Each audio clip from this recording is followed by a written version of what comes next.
Assalamualaikum warahmatullahi wabarakatuh. Salam satu Malaysia, salam sejahtera, salam PKP dari saya. #kita jaga kita.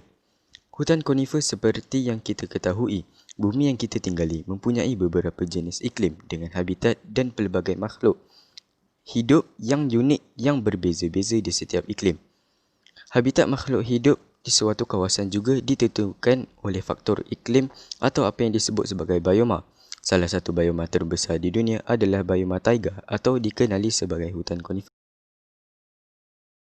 Definisi hutan konifer. Hutan konifer adalah hutan yang terletak di antara iklim subtropika dan arktik di hemisfera utara.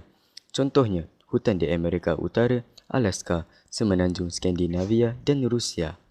Tumbuhan yang menguasai bioma ini adalah yang mempunyai ciri-ciri konifer seperti cemara, birch, elder, juniper, pine dan cemara. Hutan konifer menyumbang 29% dari jumlah kawasan hutan di dunia kerana hutan ini berada di daerah subtropika atau daerah dengan iklim dingin. Ciri-ciri hutan konifer. Kawasan hutan konifer mempunyai suhu purata tahunan sekitar 5 darjah Celsius hingga negatif 5 darjah Celsius dengan ciri-ciri berikut. 1. Musim di hutan konifer. Hutan dengan kawasan konifer setiap tahun mengalami 4 jenis musim, iaitu musim bunga, musim panas, musim luruh dan musim sejuk. Tempoh musim gugur dan musim bunga mempunyai jangka masa yang lebih pendek daripada musim panas dan musim sejuk. Musim panas berlangsung selama kira-kira 3 bulan dan walaupun masih terdapat lapisan ais dengan ketebalan hingga 2 meter di bawah permukaan tanah. Oleh itu, musim panas di hutan konifer juga sering disebut musim panas basah. Sementara itu, musim sejuk di hutan ini adalah musim yang paling lama. 2. Suhu di hutan konifer. Hutan konifer berada di bawah bioma tundra yang dikuasai oleh lumut. Jadi, hutan ini mempunyai suhu yang melampau. Purata suhu tahunan kawasan konifer adalah sekitar 5 darjah Celsius hingga negatif 5 darjah Celsius. Suhu paling sejuk boleh mencapai negatif 54 darjah Celsius dan paling panas mencapai 21 darjah Celsius. Hutan konifer mempunyai curah hujan yang sangat rendah antara 30 hingga 85 cm per tahun dan hanya terjadi pada musim panas. 3. Kesuburan tanah. Kesuburan tanah di kawasan konifer tidak begitu baik. Ini kerana pelbagai jenis tanaman di hutan ini tidak menumpahkan daunnya sehingga mempengaruhi kesuburan tanah dan menyebabkan tidak semua tanaman dapat hidup. Tanah hutan konifer cenderung berasid dan berbatu. 4. Kehadiran permafrost. Permafrost menurut Britannica.com adalah lapisan tanah yang pada suhu di bawah 0 darjah Celsius selama sekurang-kurangnya 2 tahun.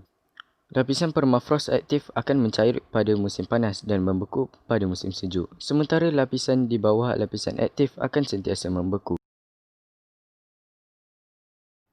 Seterusnya, kita beralih kepada jenis flora. Kawasan konifer mempunyai spesies tumbuhan unik yang berbeza dari hutan lain. Misalnya, hutan di kawasan tropika, iaitu pokok yang hidup di hutan konifer mempunyai daun yang berbentuk seperti jarum dan mempunyai zat lilin yang menjadikannya tahan terhadap kemarau dan tidak mudah patah ketika ditutupi salji. Bentuk daun seperti jarum juga berguna untuk mengurangi penyejatan sehingga tidak membuang banyak air. Contohnya ialah pokok pine, spruce, elder, birch dan juniper. Daun pada konifer mempunyai warna hijau gelap. Ini untuk memaksimumkan kemampuannya untuk menyerap haba sehingga dapat membuat fotosintesis dan bertahan. Selain itu, konifer mempunyai daun hijau sepanjang tahun dan tidak menumpahkan daunnya seperti pokok jati di kawasan tropika. Keadaan ini sering disebut sebagai malar hijau. Tumbuhan konifer tumbuh berdekatan dan membentuk kanopi untuk melindungi diri dari suhu sejuk dan terdedah kepada angin kencang. Pokok konifer adalah usaha penyesuaian untuk mencegah pemendapan salji di puncak pohon sehingga dahan tidak mudah pecah. Sebilangan jenis tanaman konifer mempunyai jangka hayat yang panjang, mencapai usia hingga 200 tahun. Selain tanaman konifer, hutan konifer juga ditutup dengan lumut yang hidup di atas pokok, permukaan tanah dan semak yang terdiri dari tanaman berdaun basah. Lumut ini akan berkembang pada musim panas yang pendek kerana cahaya matahari menembusi permukaan tanah. Kini kita beransur kepada jenis fauna. Ragam haiwan yang hidup di kawasan konifer adalah spesies yang telah menyesuaikan diri dengan keadaan cuaca dan iklim daerah subtropika. Haiwan ini mempunyai ciri-ciri berikut. bulu tebal dan mempunyai keupayaan untuk hibernasi pada musim sejuk. Contohnya ialah beruang hitam, kelinci salji, rubah, tupai, burung gagak hitam, kucing salji, rusa liar dan serigala. Mempunyai kemampuan untuk menyesuaikan diri dengan mengubah warna mantel sesuai dengan musim semasa.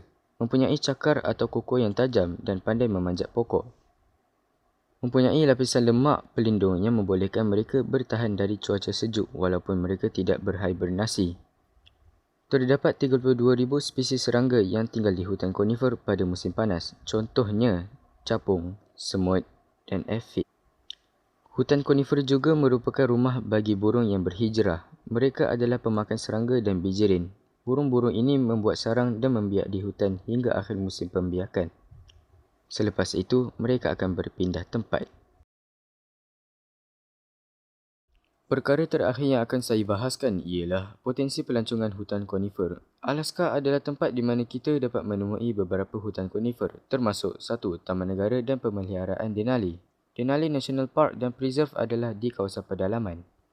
Dan South Central Rantau of Alaska. Puncak tertinggi adalah Gunung McKinley yang juga berfungsi sebagai pusat taman negara. Taman nasional ini berbentuk hutan konifer dan tundra yang merupakan habitat bagi sekitar 37 spesies mamalia dan sekitar 130 spesies burung.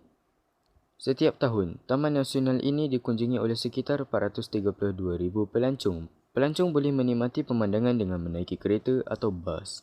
Bagi pelancong yang ingin bermalam, Taman Nasional ini juga menyediakan kawasan perkhemahan.